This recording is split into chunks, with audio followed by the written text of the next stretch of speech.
નમસ્કાર ખેડૂત મિત્રો, આજે આપણે બોટાદ જિલ્લાના કુંડલી ગામમાં છીએ. એક પ્રગતિશીલ ખેડૂતની વાડીએ મુલાકાતે આવો, એમનો આપણે પરિચય લઈએ. વડીલ, તમારું નામ? જીતુભાઈ. તમારું ગામ? કુંડલી, તાલુકો? રાણપુર. તમારો મોબાઈલ નંબર? 9898989273. હવે આજે આપણે જે બેક્ટેરિયા વાપરીએ છીએ, આ બેક્ટેરિયાથી મગફળીની અંદર આપણે બેક્ટેરિયા જે વાપરવાના છીએ એ આપણે શેના માટે બેક્ટેરિયા વાપરીએ છીએ? કાળી ફૂગ, સફેદ ફૂગ, ધરુ મૃત્યુ, કોહવારો, જે અત્યારે કાળી ફૂગ, સફેદ ફૂગ જે આવે છે. તો ખાસ ખેડૂત મિત્રો, આ જે પ્રિપરેશન તમને અહીંયા દેખાય છે, આ પ્રિપરેશન જે છે એ બેક્ટેરિયા તૈયાર કરવા માટેની. ખાસ ખેડૂત મિત્રો આ જોજો કે જે ખેડૂતને મહેનત કરવી છે એ મહેનતનું ફળ લેશે. બેક્ટેરિયા ઘરે કેવી રીતના તૈયાર કરવા, પ્રોટેક્ટિવ માઇક્રોબ્સના આપણે બેક્ટેરિયા માસ્ટર કીટ જે છે એ માસ્ટર કીટ આપણે ખેડૂત મિત્ર લઈ આવેલા છે.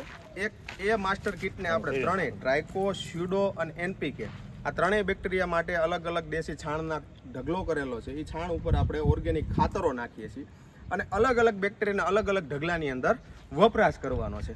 તો એ બેક્ટેરિયા જે વપરાશે એ બેક્ટેરિયા જમીનમાં જાતા જ્યારે વાપરવાનો સમય હોય ત્યારે જ ભેગું કરવું.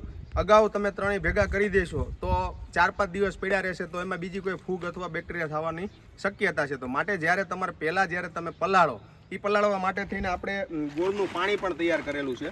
ગોળના પાણીની અંદર, ઢગલાની અંદર આપણે ગોળનું પાણી નાખશું. દેશી છાણીઓ ખાતર છે, સાથે સાથે ઓર્ગેનિક ખાતર છે. એ ઓર્ગેનિક ખાતર ત્રણેય મિક્સ કરી અને આ બેક્ટેરિયાને વપરાશ કરવાનો છે, જેથી કરી અને 2-4 દિવસ પછી આ બેક્ટેરિયા પૂરા ગ્રો થઈ જાય, ત્યાર પછી ખેતરની અંદર વપરાશ કરવો.